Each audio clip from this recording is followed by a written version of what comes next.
இந்த காலை ஆராதனையிலும் உங்கள் ஒவ்வொருவரையும் ஆண்டவராகிய இயேசு கிறிஸ்துவின் நாமத்தினாலே நான் வாழ்த்துகிறேன். கர்த்தர் தாமே இந்த நாளிலே நம்மோடு இடைப்படுவாராக. அவருடைய பரிசுத்த நாமத்திற்கு மகிமை உண்டாவதாக.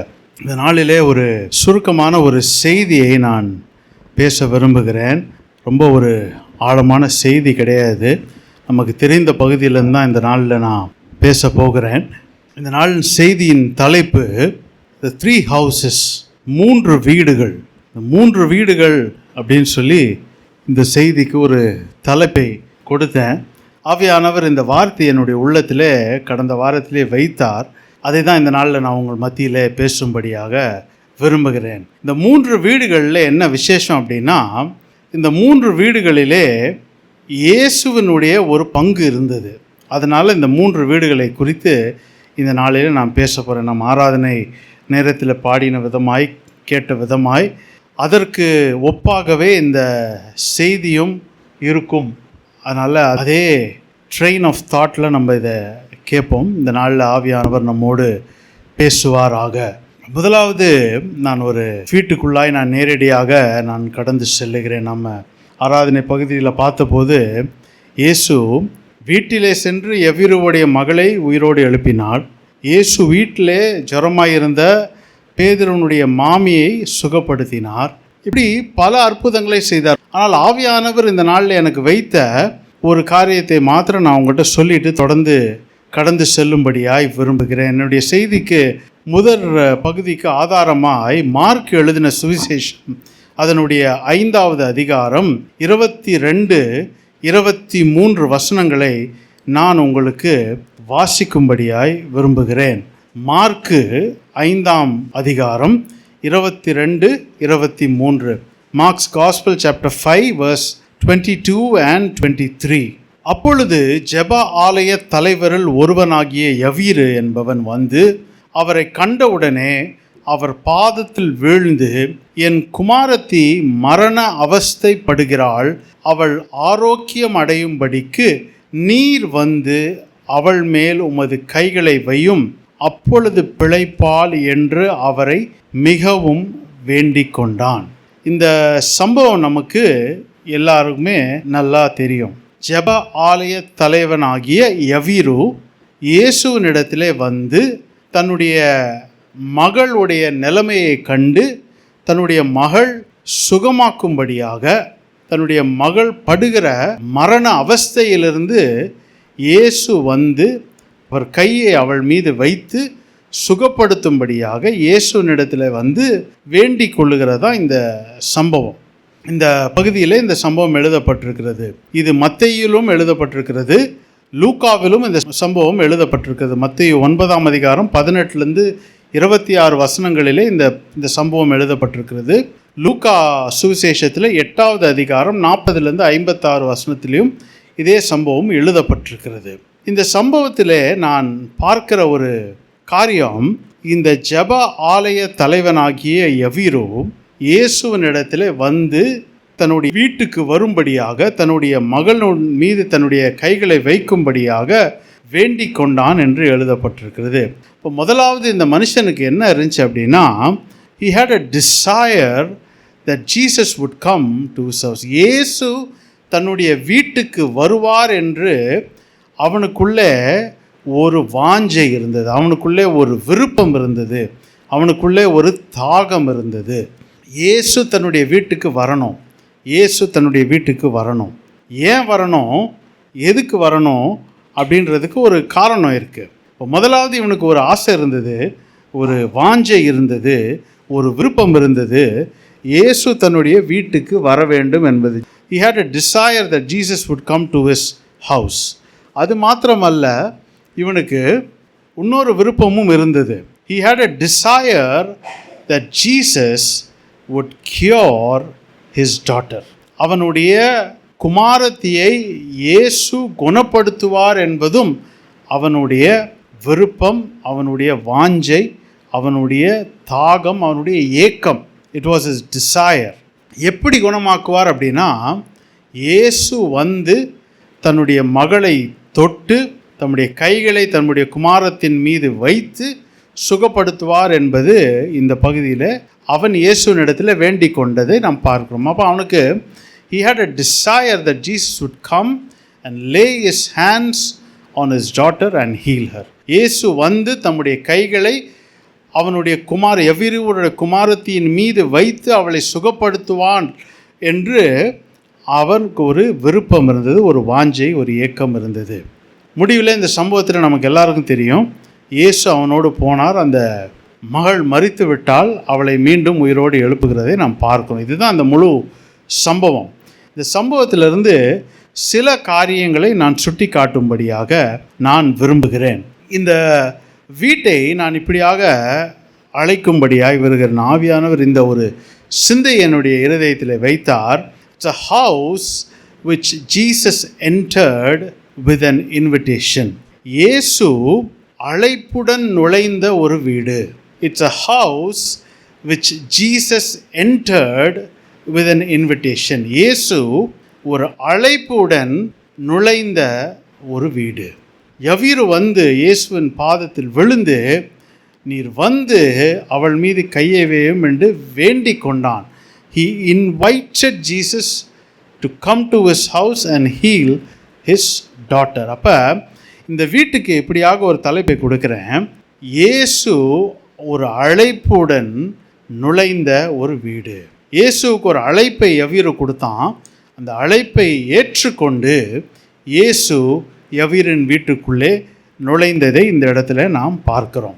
ஆனால் முக்கியமாக இந்த பகுதியில் நான் சுட்டி காட்ட விரும்புகிறது யவீருவனுடைய அசைக்க முடியாத விசுவாசம், இல்லை யவீரனுடைய விசுவாசம். யவீரனுடைய விசுவாசம் எப்படி இருந்தது என்பதை குறித்து இதில் ஒரு 3-4 படிகளை நான் பார்த்தேன். அதை நான் உங்கள் மத்தியில் நான் சொல்லும்படியாக விரும்புகிறேன். I saw the unwavering faith of Jairus. யவீரனுடைய அசைக்க முடியாத விசுவாசத்தை இந்த இடத்துல நான் பார்த்தேன். முதலாவது அவனுடைய விசுவாசம் எப்படி இருந்துச்சு அப்படின்னா, ஒரு விசுவாசத்தின் துவக்கத்தை நான் அந்த இடத்துல பார்க்கிறேன்.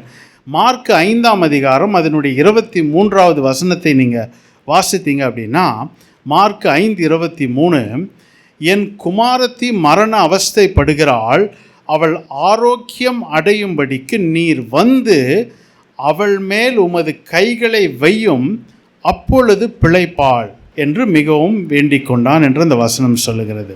இப்போ யவீரனுடைய விசுவாசம் இந்த இடத்துல எப்படி இருக்குன்னா, the start of his faith.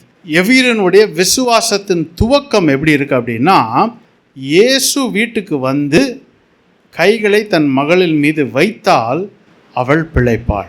இதுதான் அவனுடைய விசுவாசத்தின் துவக்கம். அவன் இயேசுவை விசுவாசித்தது என்னத்துக்கு அப்படின்னா, இயேசு என் வீட்டுக்கு வருவார், என் மகளின் மீது தன் கையை வைப்பார், கைகளை வைக்கும்போது என் மகளுடைய மரண அவஸ்தை நீங்கி அவள் பிழைப்பாள் என்றதான் அவனுடைய விசுவாசம். ஆனால் இந்த விசுவாசத்தோடு தான் இயேசுவை வந்து அவன் அழைக்கிறான், இயேசுவை வந்து அவன் இன்வைட் பண்ணுகிறான். இப்போ இயேசு அவனோட யவீருவோடு நடந்து போய் கொண்டு இருக்கிறார். எங்கே போகிறாரு? யவீரோடைய வீட்டுக்கு போகும்படியாக அவனோடு நடந்து போய் கொண்டு இருக்கிறார். போகிற வழியிலே நடுவிலே இந்த பெரும்பாடு உள்ள ஸ்திரீ வந்து இயேசுவின் வஸ்திர ஓரத்தை தொட்டு சுகத்தை பெறுகிறதை நாம் வாசிக்கிறோம். அந்த சம்பவம் இந்த வழியிலே தான் நடக்குது. யவீருவின் வீட்டுக்கு போகிற வழியிலே இந்த சம்பவம் நடைபெறுகிறது. அப்போ இதில் கொஞ்சம் கால தாமதம் இந்த இடத்துல கொஞ்சம் நடக்குகிறது.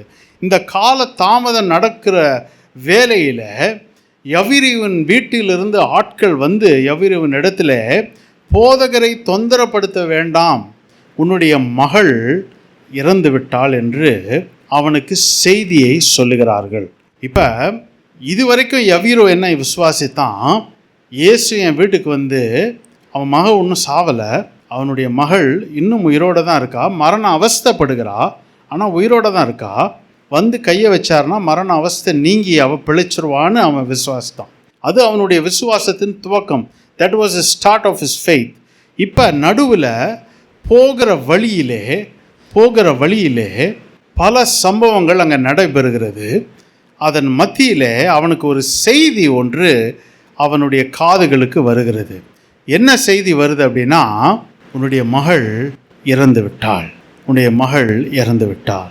உடனடியாக அந்த செய்தி இயேசுவும் கேட்ட உடனே இயேசு யவீருவை பார்த்து சொல்லுகிற ஒரு வார்த்தை, மார்க் 5ஆம் அதிகாரம் 36வது வசனத்தை நாம் வாசிக்கும் போது, அவர்கள் சொன்ன வார்த்தையை இயேசு கேட்டவுடனே ஜெப ஆலய தலைவனை நோக்கி, பயப்படாதே, விசுவாசம் உள்ளவனாய் இரு என்று சொன்னார். Be not afraid, only believe. I call this strengthening his faith. அவனுடைய விசுவாசத்தின் துவக்கத்தை பார்த்தோம், the start of his faith. இப்போ விசுவாசத்திலே பலப்படுகிற ஒரு அனுபவத்தை பார்க்கிறோம். இயேசு அவனை பார்த்து சொல்லுகிறார், நீ விசுவாசித்து துவக்கும் போது ஒரு ஜீவனோடு இருக்கிற சுகவீனமாக இருக்கிற ஒரு மகள் பிழைக்கணும்னு தான் நீ விசுவாசிச்ச. ஆனால் இப்போ வர வழியில் அந்த மகள் இறந்துட்டா. இப்போ இயேசு சொல்கிறாரு, உன் விசுவாசத்தில் நீ தளர்ந்துடாத, உன் விசுவாசத்தில் நீ நிலைத்து நில், நீ பயப்படாத, நீ விசுவாசம் உள்ளவனாய் இரு என்று சொல்கிறார். இப்பொழுது யவீருவினுடைய விசுவாசத்தை தேவன் அங்கே பலப்படுத்துகிற ஒரு அனுபவத்தை நாம் பார்க்கிறோம். இப்போ அதை தொடர்ந்து அவனை பலப்படுத்துகிறது மாத்திரம் அல்ல, இயேசு இந்த வார்த்தைகளை சொல்லும்போது யவீருவினுடைய விசுவாசத்தின் அளவு எங்கே போயிடுச்சு அப்படின்னா, இப்போ இயேசு சொல்கிறாரு, பயப்படாத, விசுவாசம் உள்ளவனாக இருன்னு சொல்லும்போது, உயிரோடு இருக்கிறவள் சுகமாகிறதை விசுவாச துவக்கமாய் நினைத்திருந்த யவீருவுக்கு இப்பொழுது இயேசு ஒரு விசுவாசத்தின் பார்வையை விரிவாக்குகிறார். இப்போ என்ன சொல்லுகிறாரு, விசுவாசம் உள்ளவனாய் இரு, பயப்படாதே. அப்படின்னா என்ன அர்த்தம்? அவள் இறந்து போனவளை நான் மீண்டும் ஜீவனோடு கொண்டு வர என்னால் கூடும் என்பதை நீ விசுவாசி அப்படின்னு சொல்லி அவனுடைய விசுவாசத்தின் பார்வையை தேவன் விரிவுபடுத்துகிறதை நாம் இந்த இடத்துல பார்க்கிறோம். I call this the side of his faith. அவனுடைய விசுவாசத்தின் துவக்கத்தை பார்த்தோம், விசுவாசத்தில் பலப்படுகிறதை பார்த்தோம். பலப்பட்ட உடனே அவன் விசுவாசம் இப்போ எங்கே போகுது அப்படின்னா, விசுவாசத்தின் பார்வை மாறி விசுவாசத்தின் அளவு பெருகுகிறதை இந்த இடத்துல நான் பார்க்கிறேன். உயிரோடு இருந்தவள் சுகப்படுகிற விசுவாசத்தில் தொடங்கினவன் விசுவாசத்தையே இழந்துறவான்ற நிலைமையில் போன போது யவீருவுடைய வீட்டில் இருந்து ஆட்கள் வந்து அவன்கிட்ட சொல்கிறாங்க, அவருடைய மகள் இறந்து விட்டாள்னு. யவீருவுடைய விசுவாசம் அந்த இடத்துல ஒன்றுமில்லாமல் போயிருந்துருந்துச்சு அப்படின்னா சொன்னவங்களோடையே கிளம்பி யவீரு வீட்டுக்கு போயிருப்பான், இயேசுவோடு இருந்திருக்க மாட்டான். ஆனால் தேவன் அவனுடைய விசுவாசத்தை பலப்படுத்துகிறார். எதுக்கு பலப்படுத்துகிறார்னா, இதிலையும் மேன்மையான காரியங்களை நீ காண்பாய் என்பதற்காக அவனை பலப்படுத்தி அவனுடைய விசுவாசத்தின் பார்வை இப்போ எங்கே போகுது அப்படின்னா, இதுவரைக்கும் நினைக்காததை அவன் இப்பொழுது விசுவாசிக்கிறான். மரித்தவர்களாக இருந்தாலும் அந்த மரித்த அந்த மகளை ஜீவனோடு உயிர்ப்பிக்க இந்த தேவனால் கூடும் என்பதை விசுவாசிக்கும்படியாக அவனுடைய விசுவாசத்தின் அளவு, பார்வை, அவனுடைய எல்லை விரிவாக்கம் அடையும்படியாக இயேசு அந்த இடத்துல செய்கிறதை நாம் பார்க்கிறோம். இப்போ விசுவாசத்தின் அளவுகோலை பார்க்கிறோம். ஆனால் இந்த இடத்துல இப்போ அற்புதத்தை செய்வதற்கு முன்பாக இயேசு யவீருவின் வீட்டுக்குள்ளே வருகிறதை நாம் பார்க்கிறோம். யவீருவின் வீட்டுக்குள்ளே வந்த உடனே மார்க் 5ஆம் அதிகாரம் அதனுடைய 40வது வசனத்தை நான் வாசிக்கிறேன். அதற்கு அவரை பார்த்து நகைத்தார்கள். எல்லோரையும் அவர் வெளியே போக பண்ணி பிள்ளையின் தகப்பனையும் தாயையும் தம்மோடு வந்தவர்களையும் அழைத்து கொண்டு பிள்ளை இருந்த இடத்தில் பிரவேசித்து. இதில் நான் முக்கியப்படுத்த விரும்புகிற ஒரு வார்த்தை, எல்லோரையும் அவர் வெளியே போக பண்ணினார்.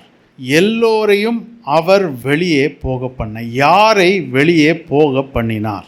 அங்கே அநேகர் கூடியிருந்து அந்த இடத்துல அழுது புலம்பிக் கொண்டு சந்து ஊதுகிறவர்களாக இந்த இடத்துல இருந்தார்கள். அவர்களை இயேசு வெளியேற்றினார். இப்போ இயேசு அற்புதம் செய்வதற்கு, அந்த வீட்டுக்குள் நுழைந்து ஒரு அற்புதத்தை செய்வதற்கு முன்பாக அந்த இடத்துல இருந்த தேவையற்ற நபர்களை வெளியேற்றுவதை நாம் பார்க்கிறோம். முதலாவது யவீருனுடைய விசுவாசத்தை குறித்து பார்த்தோம். தி அன்வேவரிங் ஃபெய்த் ஆஃப் ஜைரஸ். அசைக்க முடியாத யவீருவினுடைய விசுவாசத்தை பார்த்தோம். நம்ம எப்படி அதை படிப்படியாய் தேவன் அதை உயர பண்ணினார். அவனுடைய விசுவாசத்தின் பார்வையின் எல்லையை விரிவாக்கினார் என்பதை குறித்து நாம் பார்த்தோம். இப்பொழுது ரெண்டாவதாக, இயேசு அந்த வீட்டுக்குள்ளே நுழையும் போது அவர் அங்கே இருக்கிற சில தேவையற்றவர்களை வெளியேற்றினார். He put out certain unwanted folks from that house. அந்த வீட்டில் இருந்த சில தேவையற்ற அழுது புலம்பிக் கொண்டு இந்த மரித்த காரியத்தை குறித்து அழுது புலம்பிக் கொண்டிருந்தவர்களை வெளியேற்றினார். அநேக வேளையில் இயேசு நம்முடைய வீடுகளுக்குள்ளே வர வேண்டும் என்றால் தேவையற்றவைகளை அகற்றுவார். தேவையற்றவைகளை அகற்றுவது அவருடைய பழக்கம். இயேசுவை நம்முடைய வீட்டுக்குள்ளே நம்ம அனுமதித்தோம் அப்படின்னா அவர் முதல் செய்கிற காரியம் தேவையற்றவைகளை அகற்றுவதை நாம் பார்க்கிறோம். அவர்களை அகற்றின பின்பு நேரடியாக அவர் அந்த சிறு பிள்ளையை வைத்திருந்த இடத்துக்கு சென்று அவளை நோக்கி மார்க் 5:41 வாசிக்கிறோம், பிள்ளையின் கையை பிடித்து தலித்தா குமி என்றார். அதற்கு சிறு பெண்ணே எழுந்திரு என்று உனக்கு சொல்லுகிறேன் என்று அர்த்தமாம். இந்த சிறு பெண்ணுடைய கையை எழும்ப செய்து நீ எழுந்திரு என்று சொன்னால் இழந்த ஜீவனை மீண்டும் அவளுக்கு தந்தார். சுகவீனமாயிருந்த அந்த பெண், மரண அவஸ்தையில் இருந்த அந்த சிறுமி மரித்து போனாலும் விசுவாசத்தை பெருக பண்ணி தேவையற்றவைகளை வீட்டிலிருந்து அகற்றி அந்த வீட்டிற்குள் இயேசு நுழைந்து அந்த மகளை சுகப்படுத்துகிறதை, உயிரோடு ஜீவனோடு உயிர்ப்பிக்கிறதை நாம் பார்க்கிறோம். அப்போ இந்த துவக்கத்தில் நாம் வாசித்தது சுகவீனமாக இருந்தவளை நீ தொட்டு சுகப்படுத்தணும்னா, ஆனால் இயேசு அதே போல் சுகவீனம் மாத்திரமல்ல, மரித்து போனவளே அவர் உயிரோடு எழுப்பி மீண்டும் அந்த ஜெப ஆலய தலைவனுக்கும் அவனுடைய குடும்பத்துக்கும் மீண்டும் தந்ததை நாம் இந்த பகுதி, the unwell child was given life. அந்த சுகவீனமாய் மரித்து போன அந்த சிறுமிக்கு மீண்டும் ஜீவன் கொடுக்கப்பட்டது. மீண்டும் ஜீவன் கொடுக்கப்பட்டதை நாம் இந்த பகுதியில் நாம் பார்க்கிறோம். அப்போ யவீரனுடைய வீட்டில் இந்த முதலாவது இந்த வீடு எப்படிப்பட்ட ஒரு வீடுனா, இயேசு ஒரு அழைப்புடன் நுழைந்த ஒரு வீடு. It was a house which Jesus entered with an invitation. இயேசு ஒரு அழைப்போடு அந்த வீட்டிற்குள் நுழைந்ததை நாம் பார்க்கிறோம். யவீரு அவரை அழைத்தான். அழைத்ததற்கு நோக்கம் என்ன? அவனுடைய மகளை குணப்படுத்தும்படியாக அழைத்தான். அதே போல தேவன் வந்து அந்த வீட்டுக்குள்ளே நுழைந்து சுகப்படுத்தினாள்.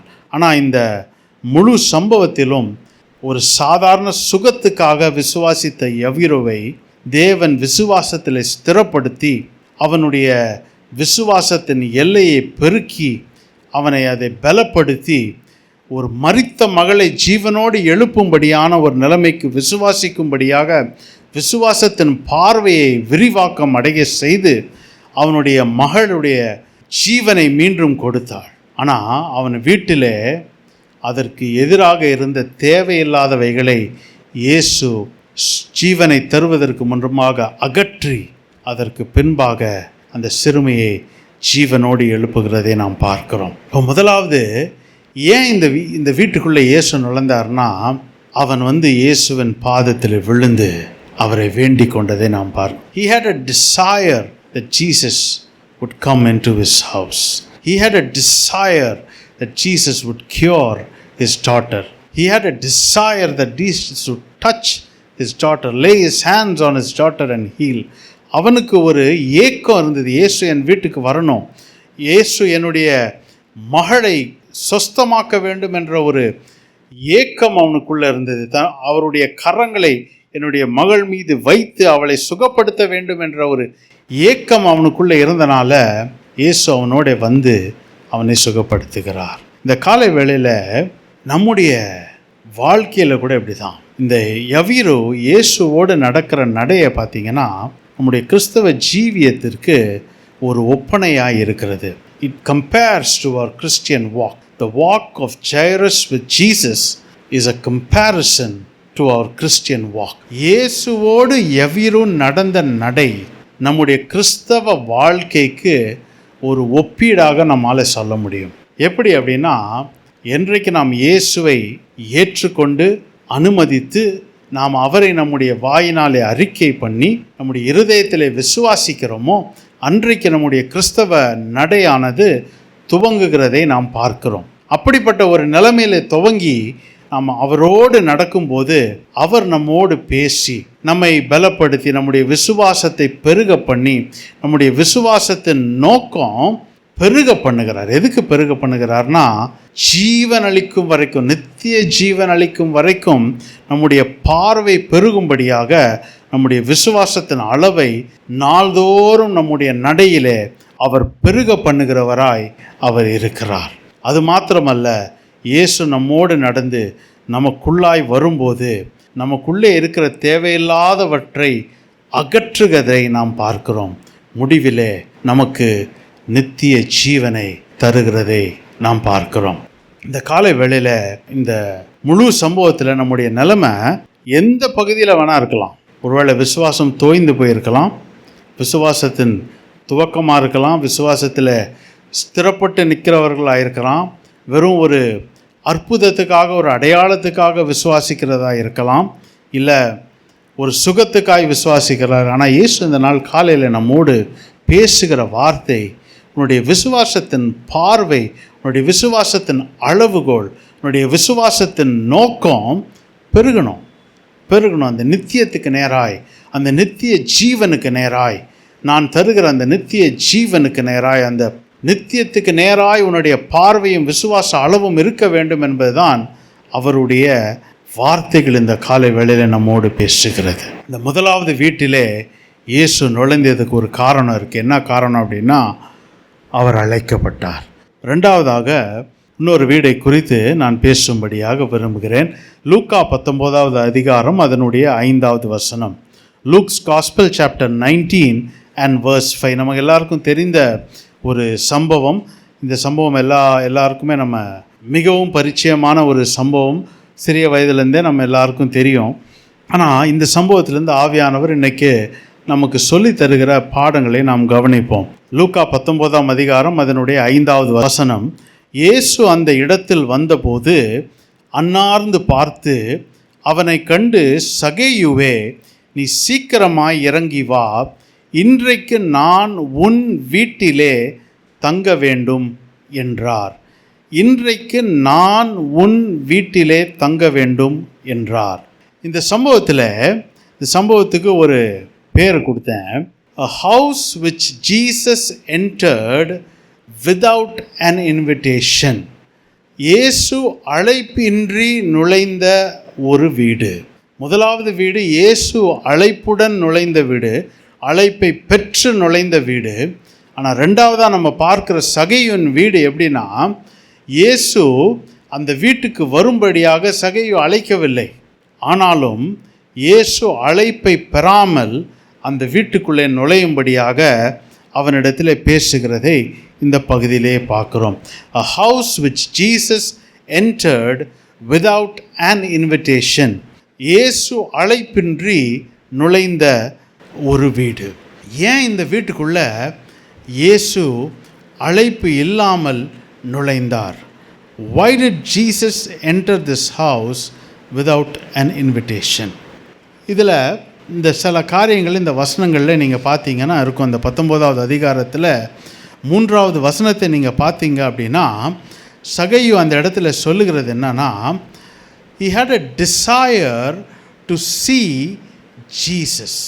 இயேசுவை பார்க்கும்படியாக அவனுக்குள்ளே ஒரு ஆசை இருந்தது. அவன் வகை தேடினான் என்று வசனம் சொல்லுகிறது. ஒரு ஏக்கம் இருந்தது. அவன் இயேசுவை எப்படியாவது பார்த்துடணும் அப்படின்னு சொல்லி அவனுக்குள்ளே ஒரு வாஞ்சை, ஒரு விருப்பம் இருந்ததை பார்க்கிறோம். அது மாத்திரமல்ல, இயேசு எப்படிப்பட்டவரோ என்று அவன் அறிந்து கொள்ள, he had a desire to know Jesus. இயேசு எப்படிப்பட்டவரோ என்று பார்க்க விரும்பினான். First he had a desire to see Jesus. இயேசுவை பார்க்கும்படியாக விரும்பினான். ரெண்டாவதாக இயேசு எப்படிப்பட்டவரோ என்று அவரை அறியும்படியாக விரும்பினான். எப்படிப்பட்ட ஒரு நபர் என்பதை அறியும்படியாக அவன் விரும்பினான். மூன்றாவதாக அவன் இயேசுவை பின்பற்றும்படியாக 8வது வசனத்தில் அவனுக்கு ஒரு விருப்பம், ஒரு வாஞ்சை இருந்ததை நாம் பார்க்கிறோம். 9ஆம் வசனத்தில் நாம் பார்க்கிறோம், இயேசு அந்த வீட்டுக்கு ரட்சிப்பை பிரகடனப்படுத்துகிறதை நாம் பார்க்கிறோம். We see Jesus declaring salvation to that house. இந்த 4 காரியங்களை இந்த சம்பவத்தில் நாம் பார்க்கிறோம். இயேசு அவனுடைய வீட்டுக்குள் நுழைந்ததுக்கு ஒரு காரணம் இதுதான். அவன் இயேசுவை பார்க்கும்படியாக அவனுக்கு ஒரு விருப்பம், வாஞ்சை, ஏக்கம் இருந்துச்சு. அவர் எப்படிப்பட்டவரோ என்று அறிந்து கொள்ளும்படியாக ஒரு ஏக்கம், வாஞ்சை, விருப்பம் அவனுக்குள்ளே இருந்தது. அது மாத்திரமல்ல, அவரை பின்பற்றும்படியாக அவனுக்குள்ளே ஒரு ஏக்கம் இருந்தது. அப்பொழுது இயேசு அவனை பார்த்து சொன்னது, இந்த வீட்டுக்கு இன்றைக்கு ரட்சிப்பு வந்தது என்று 9ஆம் வசனத்தில் நாம் வாசிக்கிறோம். இதுதான் இந்த சம்பவம் நமக்கு நல்லா தெரியும். சம்பவத்திலேருந்து ஒரு 3 காரியங்களை மாத்திரம் நான் சொல்லிவிட்டு நான் அடுத்த வீட்டுக்குள்ளே நான் கடந்து செல்லும்படியாக விரும்புகிறேன். இந்த 3வது வசனத்தை நாம் வாசிக்கும்போது லூக்கா 19ஆம் அதிகாரம் அதனுடைய 3வது வசனம், இயேசு எப்படிப்பட்டவரோ என்று அவரை பார்க்க வகை தேடினான். அவன் குள்ளனானபடியால் ஜனக்கூட்டத்தில் அவரை காணக்கூடாமல் அப்படின்னு போட்டு அந்த வசனம் தொடர்ந்து போகிறது. ஆனால் 5வது வசனத்தில் நீங்கள் வாசிக்கும்போது, இயேசு அவனை கண்டு, சகேயுவே, நீ சீக்கிரமாய் இறங்கி வா, இன்றைக்கு நான் உன் வீட்டில் தங்க வேண்டும், இன்றைக்கு நான் உன் வீட்டில் தங்க வேண்டும்.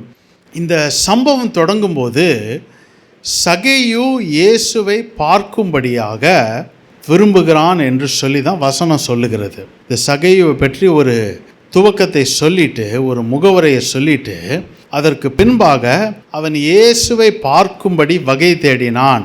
அவர் எப்படிப்பட்டவரோ என்று வகை தேடினான் என்று சொல்லி அவனை குறித்து சொல்லிட்டு, அதற்கு பின்பாக அவன் குள்ளனாக இருந்தனால ஒரு மரத்தில் ஏறி இயேசுவை காணும்படியாக நின்றான். ஆனால் வசனம் என்ன சொல்லுகிறது, இயேசு அந்த இடத்தில் வந்தவுடனே இயேசு அவனை பார்த்து, சகேயு இயேசுவை பார்த்துன்னு சொல்லலை, இயேசு சகேயுவை பார்த்து, நீ சீக்கிரமாக இறங்கி வா, இன்றைக்கு நான் உன் வீட்டில் தங்க வேண்டும்னார். அப்போ இந்த வீட்டுக்கு சகேயு இயேசுவை அழைக்கலை, சகேயு இயேசுவை அந்த வீட்டுக்குள்ளே அழைக்கலை. நான் இயேசுவே சொல்கிறாரு, நான் உன் வீட்டுக்கு இன்றைக்கி வரணும், நான் உன் வீட்டுக்கு இன்றைக்கி வரணும். The uninvited guest in the house. அழைக்கப்படாத ஒரு விருந்தாளியாய் இயேசு அந்த வீட்டுக்குள்ளே வந்தார். The uninvited guest in the house.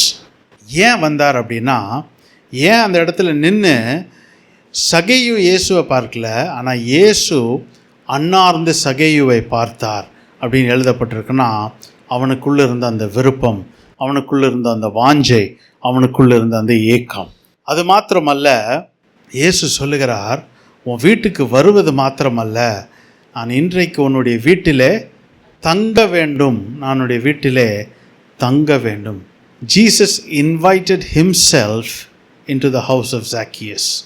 சகேயுனுடைய வீட்டுக்குள்ளே இயேசு தன்னையே அழைப்பு கொடுத்து அங்கே சென்றார். 2வதாக நம்ம என்ன பார்க்குறோன்னா, ஒரு வீட்டுக்குள்ளே இயேசு நுழைந்தார் என்றால், முதலாவது சம்பவத்தில் நம்ம பார்த்தோம், அந்த வீட்டிலே தேவைப்படாத நபர்களை வெளியேற்றுவதை பார்த்தோம்.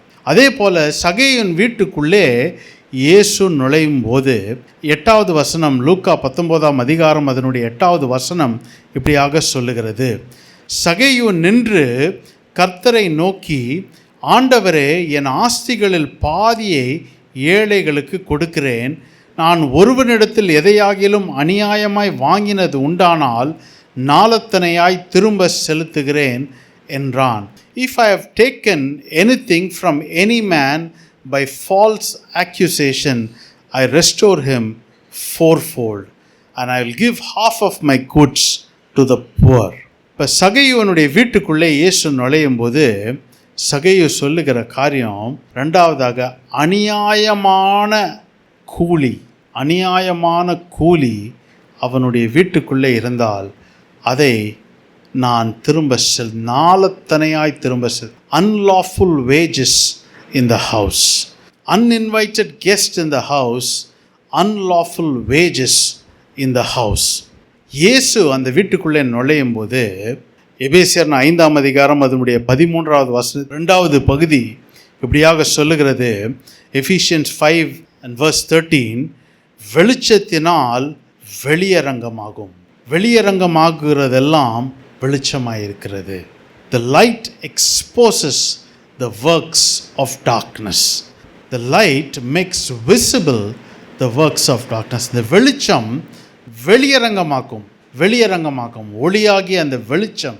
தேவன் அந்த வீட்டுக்குள்ளே நுழையும் போது அங்கு இருந்த பொல்லாத இருளின் கிரியைகள், இருளின் அநியாயமான கூலிகள், இருளின் அநியாயமான கிரியைகள் எல்லாவற்றையும் அது வெளியரங்கமாக்கும் போது சகையோ இயேசுவினிடத்தில் சொல்லுகிறான், ஆண்டவரே, அநியாயமான கூலி என்னுடைய வீட்டிலே இருக்குமானால் நாளத்தனையாக இது திரும்ப தருகிறேன்.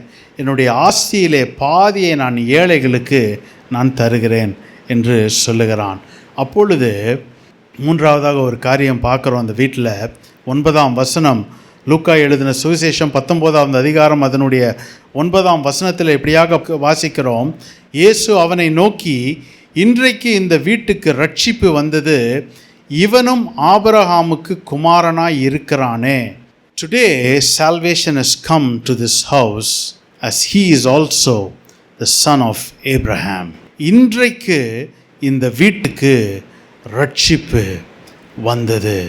The unexpected salvation to this house. Unexpected salvation to this house. எதிர்பாராத விதமாய் அந்த வீட்டுக்கு ரட்சிப்பு வந்தது. எதிர்பாராத விதமாய் ரட்சிப்பு அந்த வீட்டுக்குள்ளே வந்தது. இந்த சம்பவத்தில் நீங்கள் நல்லா பாருங்கள், சகையுவனுடைய அடையாளம் இந்த சம்பவத்தின் துவக்கத்தில் எப்படி இருந்துச்சு அப்படின்னா, அவன் ஒரு ஐஸ்வர்யமுள்ளவன், ஐஸ்வர்யவான். அவன் ஆயக்காரர்களுடைய தலைவன். He was the chief among the publicans. He was the chief of the tax collectors. He was a rich man. அது மாத்திரமல்ல, அவன் ஒரு குள்ளனாக இருந்தான். He was a short man. ஜனங்கள் எல்லாரும் அவனை பற்றி சொன்ன காரியம் என்னன்னா, அவன் ஒரு பாவியான ஒரு மனுஷன், ஒரு பாவம் நிறைந்த ஒரு மனுஷன் என்று அவனை ஒதுக்கி விட்டார்கள். ஆனால் அந்த வீட்டுக்கு ரட்சிப்பு வந்தது என்று இயேசு சொன்ன பிறகு அவனுடைய அடையாளமே மாறிடுது. அவனுடைய அடையாளம் என்னவா மாறிடுதுன்னா, இவன் ஆபிரகாமின் குமாரன் என்று அழைக்கப்படுகிறான். He becomes the son of Abraham.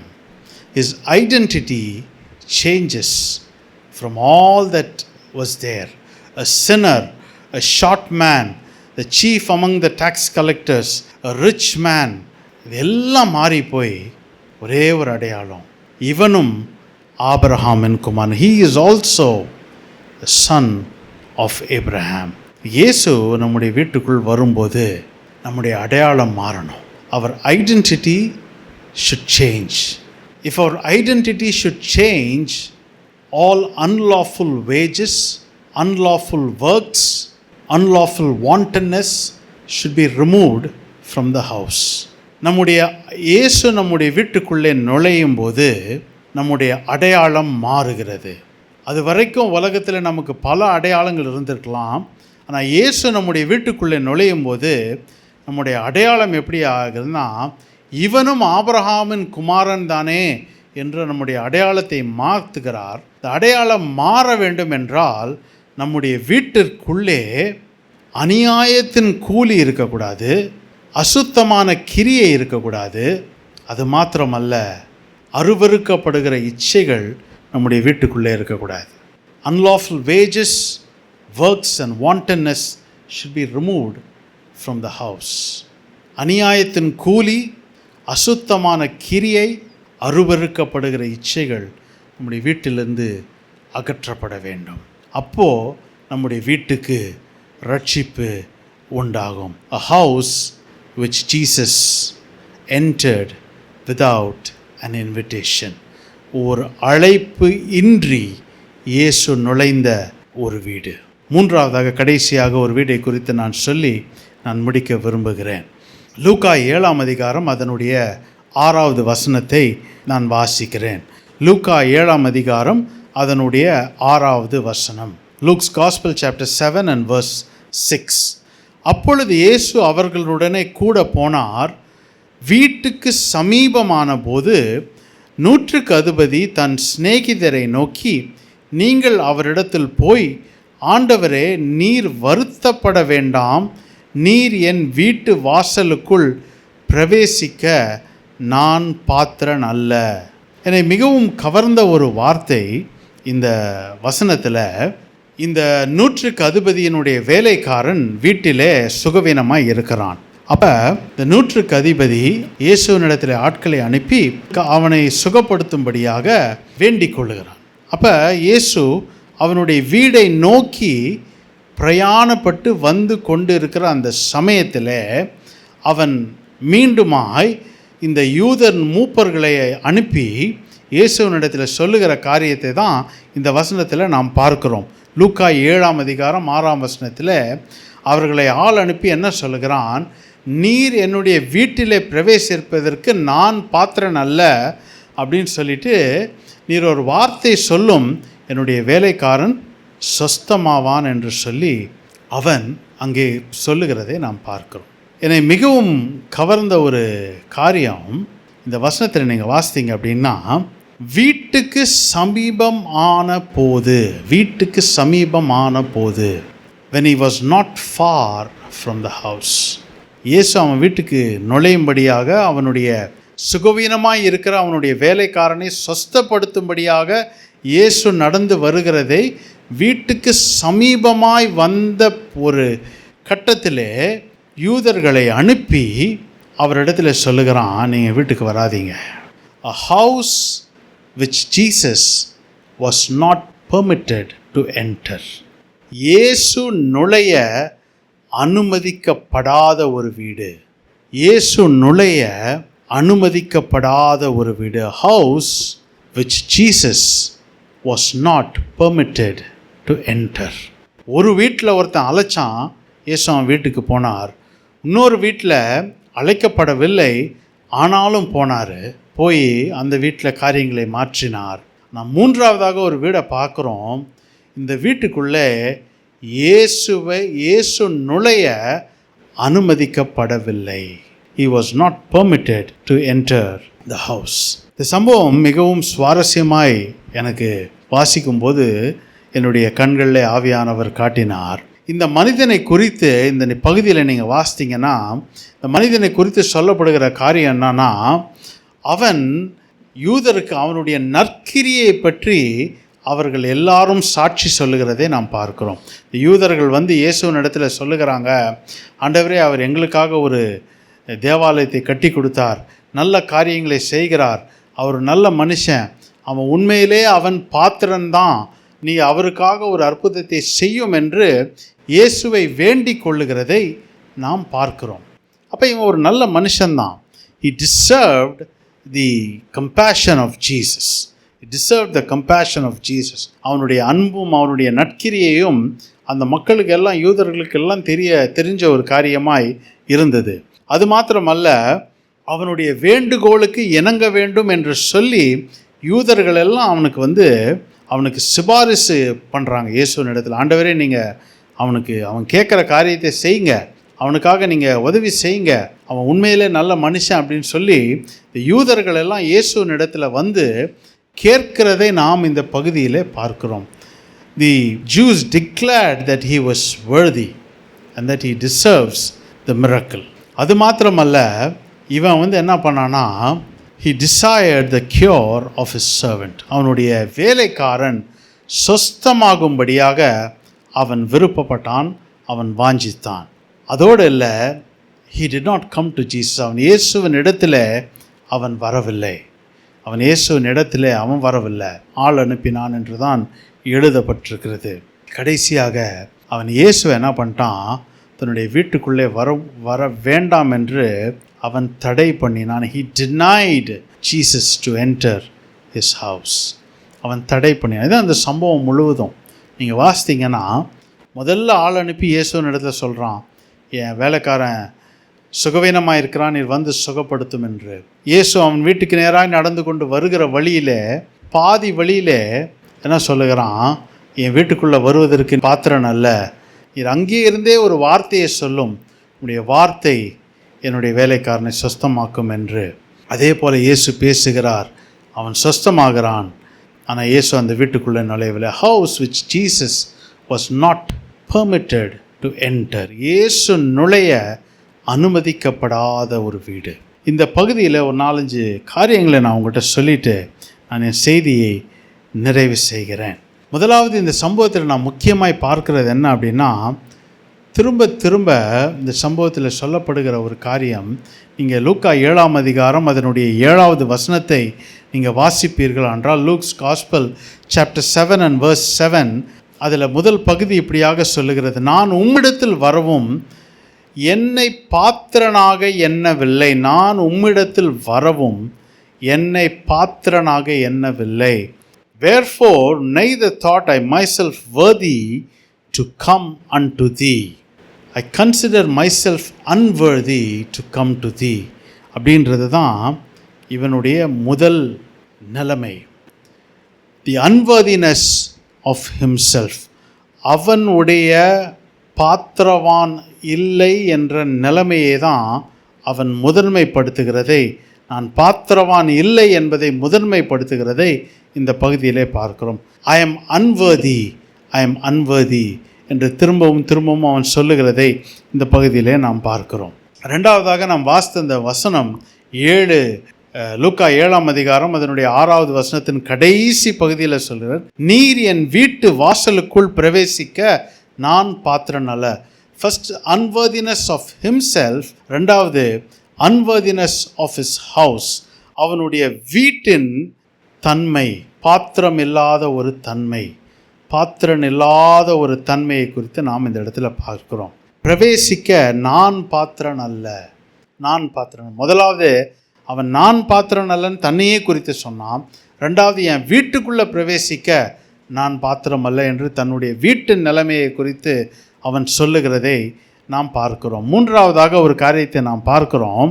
அவன் இயேசுவின் இடத்துல என் வீட்டுக்குள்ளே பிரவேசிக்காதீர்கள் என்று சொல்லிட்டு அவன் ஒரு வேண்டுகோளை வைக்கிறத பார்க்குறேன். என்ன சொல்கிறான், நீர் ஒரு வார்த்தையை மாத்திரம் சொல்லும், என் வேலைக்காரன் பிழைப்பான் என்று. இந்த 7ஆம் அதிகாரம் லூக்கா அதனுடைய 9ஆம் வசனத்தில் அதனுடைய மத்திய பகுதி இப்படியாக சொல்லுகிறது.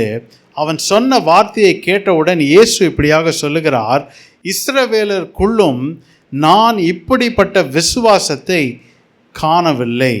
இஸ்ரவேலருக்குள்ளும் நான் இப்படிப்பட்ட விசுவாசத்தை காணவில்லை. I have not found so great faith, no, not in Israel, said Jesus. இயேசு இந்த வார்த்தைகளை சொன்னார். அப்போ மூன்றாவதாக இவனுடைய வாழ்க்கையில் நம்ம என்ன பார்க்குறோம் அப்படின்னா, ஒரு கேள்விப்படாத ஒரு விசுவாசம், சரித்திரத்தில் கேள்விப்படாத ஒரு விசுவாசத்தை இவன் செயல்படுத்தி காட்டுகிறதை நாம் பார்க்கிறோம். The unheard of faith in the history, unheard of faith in the history. சரித்திரத்திலே நாம் பார்க்காத, கேள்விப்படாத ஒரு விசுவாசத்தை இவன் செயல்படுத்துகிறதை இவனுடைய வாழ்க்கையில் நாம் பார்க்கிறோம். இந்த வார்த்தையை அவன் சொன்ன உடனே இயேசு அவனுடைய கட்டளைக்கு இணங்கி ஒரு வார்த்தையை பேசுகிறார். அவர் அந்த வார்த்தையை பேசின உடனே அந்த வேலைக்காரன் சொஸ்தமாகிறதை நாம் இந்த லூக்கா எழுதின சுவிசேஷம் 7ஆம் அதிகாரம் அதனுடைய 10வது வசனத்தில் நாம் பார்க்கிறோம். 7ஆம் அதிகாரம் அதனுடைய 10வது வசனத்தில் லூக்காவிலே அந்த கடைசி பகுதி இப்படியாக சொல்லுகிறது, வேலைக்காரன் சுகம் அடைந்திருக்கிறதை கண்டார்கள். அனுப்பப்பட்டவர்கள் வீட்டுக்குள் திரும்பி வந்தபோது வியாதியாய் கிடந்த வேலைக்காரன் சுகமடைந்திருக்கிறதை கண்டார்கள். And they found the servant whole that had been sick. The unwell servant was healed. வியாதியாய் இருந்த அந்த வேலைக்காரன் சுகமடைந்ததை கண்டார்கள். The unwell servant was healed. ஆனால் இந்த முக்கியமான ஒரு பகுதிக்கு இந்த சம்பவத்தில் நான் வருகிறேன். இதெல்லாம் இந்த சம்பவத்தின் காரியங்களை குறிப்பாய் சொன்னேன். ஆனால் இந்த சம்பவத்தின் முடிவு என்ன அப்படின்னு பார்த்தீங்கன்னா, இதுதான் இந்த சம்பவத்தின் முடிவு. வியாதியாய் இருந்த அந்த வேலைக்காரன், வியாதியாய் இருந்த சுகவீனமாய் இருந்த அந்த வேலைக்காரன், இயேசு தன்னுடைய வார்த்தையை அனுப்பி அவனை சொஸ்தப்படுத்துகிறது. இந்த சம்பவத்தின் முடிவு. ஆனால் இந்த சம்பவத்தில் ஒரு துக்கமான ஒரு காரியம் என்ன அப்படின்னா, there was something that remained in that house. அந்த வீட்டில் ஒரு காரியம் தங்கி தாபரித்தது. அது என்ன அப்படின்னா, அவனுடைய பாத்திரன் இல்லாத ஒரு தன்மை. His unworthiness that remained hosted in that house. அவனுடைய பாத்திரன் இல்லாத அந்த தன்மை அந்த வீட்டிலே தங்கி தாபரிக்கிறதை நாம் பார்க்கிறோம். The unworthiness that remained hosted. அந்த வீட்டிலே அவனுக்குள்ளேயும் அது மாறல. இயேசு வந்தார், அவன் வீட்டுக்கு வந்தார். துக்கமான காரியம் என்னன்னா, அவன் வீட்டுக்கு சமீபமாக இருந்தபோது, he was very close to the house. அவன் வீட்டுக்குள்ளே நுழையும்படியாக சமீபமாக இருந்தார். ஆனால் அந்த சமீபமாக இருந்த நேரத்தில் அவன் இயேசு வர வேண்டாம் என்று தடை பண்ணி சுகத்தை மாத்திரம் பெற்றுக்கொண்டான்.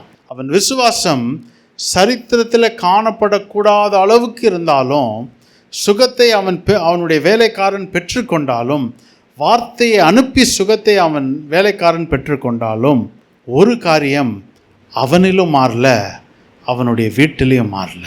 எவ்வளோ ஒரு துக்ககரமான ஒரு காரியம். அவன் ஆரம்பத்தில் சொன்ன அதே காரியம்தான் கடைசியிலையும் இருந்துச்சு. நான் பாத்திரன் அல்ல அப்படின்னா, நீர் என் வீட்டுக்குள் நுழைவதற்கு நான் பாத்திரன் அல்ல அப்படின்னா. பாருங்கள், அந்த யூதர்கள் மனுஷர்கள் எல்லாம் என்ன சொன்னாங்கன்னா, அந்த அற்புதத்தை செய்வதற்கு அவன் பாத்திரம் என்றார்கள். The world called him worthy. The world called him worthy. ஆனால் அவனும் அவன் வீடும் பாத்திரவானாய் இல்லை. உலகம் சொல்லிச்சு அவன் பாத்திரவான், இந்த அற்புதத்தை நீ செய்யும்படியாக அவன் வீட்டுக்கு சென்று அவனுடைய வேலைக்காரனை சுகப்படுத்தும்படியாக நீ செல்ல வேண்டும், ஏனால் அவன் அதற்கு பாத்திரவான் என்று உலகம் சொல்லிச்சு. ஆனால் அவனும் அவனுடைய வீடும் இயேசு நுழைவதற்கு பாத்திரனாய் காணப்படவில்லை. இந்த காலை வேளையில் ஒரு துக்ககரமான ஒரு முடிவு. ஏன்னா அவன் இயேசு தன்னுடைய வீட்டுக்குள் நுழையும்படியாக அனுமதி கொடுக்கல. ஒருவேளை சகையு கூட பாத்திரவானா இல்லை. அவன் வீட்டுக்குள்ளே இயேசு நுழையும் போது அவனை பாத்திரவானாய் மாற்றினார். ஆனால் இவன் நுழையும்படியாக, அனுமதிக்கும்படியாக, இயேசுவினிடத்தில் வரும்படியாக எல்லாத்துக்குமே நான் பாத்திரன் இல்லைன்னு சொல்லி தடை பண்ணிட்டான். கடைசியில் அவனுடைய நிலைமை எப்படி ஆயிடுச்சுன்னா, அவன் பாத்திரவானாயே அவன் போயிட்டான். பாத்திரவானா இல்லை. He was not worthy, he was unworthy. இந்த காலை வேளையில் தேவ ஆவியானவர் நம்மோடு பேசுகிறார். இன்றைக்கி 3 விதமான வீடுகளை குறித்து நாம் பார்த்தோம். The three houses. இப்படி இருக்கிற இடங்களில் கொஞ்சம் நேரம் கண்களை மூடுவோமே. கேட்ட இந்த காரியங்களை நாம் நம்முடைய மனதில் கொண்டு வருவோம். 3 விதமான வீடுகள். ஒருவன் இயேசுவை வீட்டுக்குள்ளே அழைத்தான், வந்தார், அவனுடைய வேண்டுகோளுக்கு இணங்கினார், அவனுடைய மகளை சுகப்படுத்துங்கள் என்று சொன்ன மகளை மரித்தாலும் அவளை ஜீவனோடு உயிர்ப்பித்து அவனிடத்தில் ஒப்படைத்தார். அந்த வீட்டில் தேவையில்லாத காரியங்களை அகற்றிட்டு இயேசு போயிட்டார். சந்தோஷமான ஒரு முடிவு. 2வதாக ஒரு வீடு பார்த்தோம். பாத்திரவான் கிடையாது, அவன் பாவியாகிய மனுஷன் என்று உலகம் சொன்னது. ஆனால் இயேசு அழைக்காமலே அவன் வீட்டுக்கு போய் உன் வீட்டில் நான் தங்கணுன்னார். அவன் அதை ஏற்று சந்தோஷத்தோடு அவரை வீட்டுக்கு அழைத்து சென்றான் என்று வசனம் சொல்லுகிறது. ஆனால் சந்தோஷத்தோடு அபாத்திரனாக தான் அழைத்து சென்றான். ஆனால் அந்த வீட்டுக்கு இயேசு அந்த வீட்டுக்குள்ளே காலடி எடுத்து வைக்கும்போது அவனுடைய தேவையில்லாத அநியாயத்தின் கூலி, அவனுடைய தேவையில்லாத எல்லா காரியங்களையும் அகற்றி அந்த வீட்டுக்குள்ளே ரட்சிப்பு வந்தது. ஆனால் 3வது அவர் வீடு பார்க்குறோம். விசுவாசத்தில் ஓங்கி நின்றான். சரித்திரத்தில் கேள்விப்படாத அளவுக்கு அவனுக்கு விசுவாசம் இருந்துச்சு. வார்த்தையை அனுப்பி குணமாக்குங்கன்னா அதே போல் இயேசு குணப்படுத்தினார். ஆனால் என் வீட்டுக்கு வந்துடாதீங்க, என் வீட்டுக்குள்ளே வந்துடாதீங்க, நானும் உங்ககிட்ட வந்துட மாட்டேன், தூரத்திலேயே நிற்போம், தூரத்திலேயே நம்முடைய தொடர்பு இருக்கட்டும் என்று சொல்லி தன்னுடைய அபாத்திர நிலைமையை, தன்னுடைய பாத்திரவான் இல்லாத ஒரு நிலைமையை கட்டி காத்து அதோடையே அந்த வீட்டில் தங்கி தாபரித்தான். அந்த வீட்டுக்குள்ளே இயேசுவால் நுழைய முடியல. இயேசு நுழைய அவன் அனுமதிக்கவும் இல்லை. இந்த காலை வேளையில் தேவ ஆவியானவர் நம்மோடு பேசுகிறார். இன்றைக்கு நம்முடைய வீடுகள், இன்றைக்கு நம்முடைய வாழ்க்கைகள் எப்படி இருக்கிறது? இயேசுவை வருந்தி அழைக்கிறோமா? அவ்வளோ பாத்திரவானா இல்லாமல் இருக்கலாம். ஆனால் இயேசு நான் வரேன்னு சொல்லும்போது சந்தோஷத்தோடு அழைப்பித்து செல்கிறோமா? இல்லை, ஆண்டவரே எனக்கு விசுவாசம் இருக்குது, எனக்கான காரியத்தை நீங்கள் செய்யுங்க, ஆனால் என் வீட்டுக்கெல்லாம் வந்துடாதீங்க, நானும் உங்கள் கிட்டலாம் வரமாட்டேன், இப்போ தள்ளியே நின்றுவோம். ஒருவேளை விசுவாசத்தினால சில காரியங்கள் நடக்கலாம், சில சுகங்கள் உண்டாகலாம், சில காரியங்கள், சில அற்புதங்கள், அடையாளங்கள் நடக்கலாம். ஆனால் அந்த வீட்டுக்குள்ளே இருந்த அபாத்திர தன்மை கடைசி வரைக்கும் நீங்களை, அவனுடைய அபாத்திரமான தன்மைகளும் மாறவே இல்லை. அப்போ அபாத்திரவானாயே கடைசியில் அவன் இருந்தான். இன்றைக்கு நம்முடைய நிலைமை அப்படி ஆயிடக்கூடாது. இந்த 3 வீடுகள் இன்றைக்கு நமக்கு ஒரு முன்மாதிரியாக இருக்கிறது, நம்முடைய ஓட்டத்துக்கு ஒரு முன்மாதிரியாக இருக்கிறது, நம்முடைய கிறிஸ்தவ ஜீவியத்துக்கு ஒரு முன்மாதிரியாக இருக்கிறது, ஒரு எடுத்துக்காட்டாக இருக்கிறது. எந்த நிலைமையில் இருந்தாலும் அவர் நம்மோடு இருக்கும்போது எல்லாவற்றையும் மாறுதலாய் முடிய செய்கிற தேவனாயிருக்கிறார். ஒரு நாளும் இயேசு நுழைய அந்த அனுமதியை கொடுக்காதவர்களாய் நாம் மாறிடக்கூடாது. நம்முடைய கிறிஸ்தவ ஓட்டத்தில் இந்த சம்பவம் நமக்கு ஒரு எச்சரிப்பாய் நம்முடைய கடைசி வரைக்கும் நம்முடைய இருதயங்களிலும் மனதிலையும் எழுதப்படும்படியாக ஆவியானவர் விருப்பம் சித்தமும் கொண்டிருக்கிறார். ஒரு நாளும் அந்த அனுமதியை நம்முடைய வாழ்க்கையிலும் சரி, நம்முடைய வீடுகளிலும் சரி, அந்த அனுமதியை கொடுக்காதபடிக்கு, தடை பண்ணாதபடிக்கு நாம் ஒவ்வொருவரும் அவருக்கு அந்த சகையுவை போல, யவீருவை போல வேண்டிக் கொண்டு சந்தோஷமாய் வீட்டுக்கு அழைத்து செல்கிறவர்களாய். ஒருவேளை குறை இருக்கலாம், வீட்டில் சில தேவையில்லாத காரியங்கள் இருக்கலாம், அதை அவர் பார்த்துக்குவார், அவர் அதை மாற்றுவார். அவருக்கு இணங்கி அவர் சொல்லுகிறதுக்கு அவர் உள்ளே வந்தால் தேவையில்லாததெல்லாம் வெளியில் போயிடும். The important thing is we have to give him room to come inside. Are we willing? அதற்கு நாம் ஆயத்தமா? அவர் உள்ளே வரும்படி நாம் அவருக்கு இடத்தை தரும்படியாக நாம் ஆயத்தமாக இருக்க வேண்டும். அதற்கு நாம் ஆயத்தமா? அவர் வருவதற்கு, தங்கி தாபரிப்பதற்கு அவர் ஆயத்தம். He is willing to come and stay. Are we willing? தேவையற்றவைகள் அகற்றப்படும். அது கடினமாக தான் இருக்கும். But when he comes inside, he will remove the unwanted, he will remove the unlawful. எல்லாவற்றையும் அகற்றுவார். தேவையற்றவர்களை அவர் அகற்றுவார். இந்த காலை வேளையில் ஒருவேளை எந்தெந்த காரியங்கள் நம்முடைய வாழ்க்கையிலேருந்து, நம்ம வீடுகள்லேருந்து அகற்றப்பட வேண்டுமோ அது அகற்றப்படட்டும். இயேசு வரும்படியாக நம்முடைய இருதயங்களையும் நம்முடைய வீடுகளையும் திறந்த கைகளோடு அவரை வரவேற்கும்படியாக நாம் ஒவ்வொருவரும் ஆயத்தமாய் இருப்போம். ஹல்லேலூயா.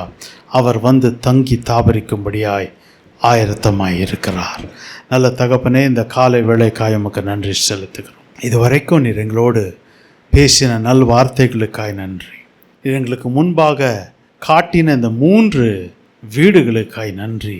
நீர் வந்து நுழைந்த வீடு, அழைப்பில்லாமல் நுழைந்த வீடு, அழைப்பை பெற்று நுழைந்த வீடு, நீர் நுழைய அனுமதிக்கப்படாத ஒரு வீடை குறித்து எங்களோடு நீர் பேசின கிருபைகளுக்காய் உமக்கு நன்றி செலுத்துகிறோம். எங்களுடைய வாழ்க்கையிலும் வாழ்க்கையின் வேறுபட்ட சூழ்நிலைகளிலும் ஒருபோதும் நீர் நுழைய நாங்கள் அனுமதிக்காமல் இருக்காதபடிக்கு எங்களை நீர் பாதுகாத்து கொள்வீராக. எப்பொழுதும் உமக்காக எங்களுடைய இதயங்களும் எங்களுடைய வீடுகளும் திறந்திருக்கும்படியாக தேவன் எங்களுக்கு கிருபை பாராட்டுவீராக. எங்கள் ஒவ்வொருவரையும் நீர் அந்த பாதையிலே நடத்துவீராக. நீர் கதவை தட்டி கொண்டு நிற்கிற நிலைமையில், வாசப்படியில் நின்று கதவை தட்டுகிற நிலைமைகள் வேண்டாம் ஆண்டவரே. நீர் உள்ளே வந்து எங்களோடு தங்கி எங்களோடு போஜனம் பண்ணுகிற அனுபவத்தில் எங்களை நீர் ஸ்திரப்படுத்தி நிலைப்படுத்தி நிலை நிறுத்துவீராக என்று ஜெபிக்கிறோம். அசுத்தங்களை விலக்குவீராக, கேடானவைகளை விலக்குவீராக. உமக்கு பிரியமில்லாத ஒவ்வொன்றும் எங்கள் வாழ்க்கையிலிருந்து விலகும்படியாய் எங்கள் ஜெபித்து உம்முடைய கரத்தில் அர்ப்பணிக்கிறோம். கர்த்தர் நீர் எங்களை பரிசுத்தப்படுத்தி நீர் எங்களோடு உலாவுகிற தங்கி தாபரிக்க ஸ்தலமாய் எங்களுடைய வாழ்க்கைகளும் வீடுகளும் எப்பொழுதும் உமக்கு பிரதியாய் இருக்கும்படியாய் செபிக்கிறேன். கர்த்தர் நீர் அப்படியே செய்து ஆசீர்வதிப்பீராக. வந்த ஒவ்வொருவரையும் நீர் ஆசீர்வதிப்பீராக. உடைய கரத்தில் அர்ப்பணிக்கிறோம். கர்த்தர் பொறுப்பெடும். திருக்கரங்களில் தாழ்த்தி வறுமையாக்கி அர்ப்பணிக்கிறோம். இந்த நாளின் ஆராதனை கர்த்தர் பொறுப்பெடுத்து ஆசீர்வதித்ததுக்காக நன்றி செலுத்துகிறோம். தொடர்ந்து ஒவ்வொரு நாளும் உடைய கிருபையினாலே எங்களை தாங்குவீராக, நடத்துவீராக. இயேசுவின் மூலம் ஜெபிக்கிறோம் எங்கள் நல்ல பிதாவே, ஆமென். எல்லாருமாய் சேர்ந்து சொல்லுவோம். என் ஆத்துமாவே கர்த்தரை ஸ்தோத்திரி, என் முழு உள்ளமே அவர் பரிசுத்த நாமத்தை ஸ்தோத்திரி. என் ஆத்துமாவே கர்த்தரை ஸ்தோத்திரி, கர்த்தர் செய்த சகல